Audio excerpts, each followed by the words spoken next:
Anti-abortion advocates had a big legal win in 2022. The Supreme Court striking down the constitutional right to an abortion. Now, many who oppose abortion rights are moving to a bigger legal challenge: the battle over when a person's legal rights begin. At birth, or at some point before that. Under fetal personhood laws, the unborn have the same rights as any person, so all abortions would be illegal. And the legal implications go well beyond abortion. Does my fetus qualify for a tax deduction? Does my fetus qualify for citizenship? Do miscarriages get investigated by police? There are a lot of different ways of thinking about what personhood is, and we're just kind of beginning to figure out what this will mean for American law. That's Mary Ziegler. She's a law professor and historian of abortion. To get a focus on fetal personhood, you have to move to the 1960s, when states were actually reforming criminal laws on abortion. Our bodies, our lives, our right to decide. As part of the women's rights movement, abortion rights advocates lobbied and went to court to overturn 19th century abortion laws. We are justified in liberalizing abortion for that protection of the mother. To protect the health of women, both residents and non-residents undergoing abortions in this state. But the new abortion laws created a backlash. That's when the fight for fetal personhood began. Members of Right to Life groups say a fetus is alive, that it's a human being under the Constitution. Therefore, abortion, they say, is murder. They argue that the people who wrote the 14th Amendment would have believed that life began at fertilization and that the word personhood applied before as well as after birth. The counter-argument would be that there's just not enough evidence historically to support that kind of conclusion, and that the 14th Amendment was not really about abortion or unborn life or fetuses at all. It was about, the rights of free people of color. The argument for fetal personhood was even made by the anti-abortion side in Roe v. Wade. It is the position of the state of Texas that upon conception we have a human being, a person within the concept of the Constitution of the United States. But the Supreme Court disagreed. In the majority opinion, Justice Blackmun wrote, "The word person, as used in the 14th Amendment, does not include the unborn." After Roe, initially personhood arguments don't go away. The movement actually focuses on a constitutional amendment that would write personhood into the text of the Constitution. And they fight for that for several decades. While that idea never gained traction, the fight for fetal personhood continued. Personhood advocates got creative after Roe.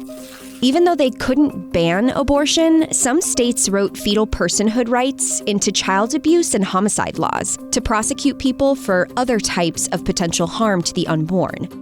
Fetal personhood resulted in child endangerment and even murder charges against pregnant women for doing things like getting into a fight, taking drugs, not wearing a seatbelt, even accidentally falling down the stairs. And that's where things stood until 2022, when the Supreme Court reversed nearly 50 years of precedent. 5 justices ended the right of American women to choose abortion under the Constitution. By overturning Roe and Casey, the court no longer found a constitutional right to have an abortion before viability. That's the point at which a fetus can survive outside the womb. In the majority opinion, Justice Samuel Alito said the court's decision is not based on any view about if and when prenatal life is entitled to any of the rights enjoyed after birth. In doing so, the court opened the door to fetal personhood laws. When the Supreme Court overrules Roe v. Wade, you have a movement that's always been thinking about personhood, that's always been talking about personhood, and now is maybe ready to see if, states, Congress, the American people are ready to consider it too. As the movement picks up steam, old questions that had been overlooked because of Roe have returned.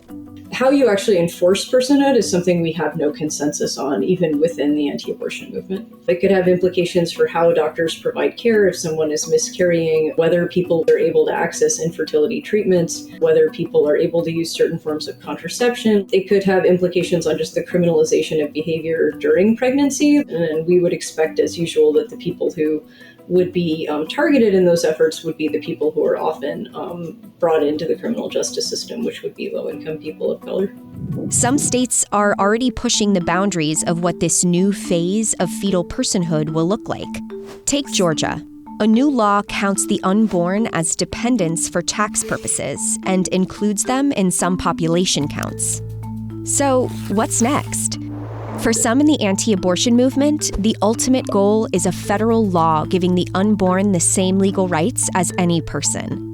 Until then, the battle over when a person's legal rights begin will continue in the states and the courts. I think this is kind of the next chapter in major struggles over reproduction. I don't think it's something that will happen overnight, but it's also something that we can't take our eyes off of in some ways, because it will be deeply significant and continue to be contested in the years to come.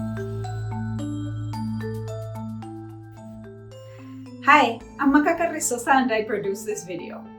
In making this video, I learned that fetal personhood laws can vary a lot state by state. There's no consensus even on when personhood begins.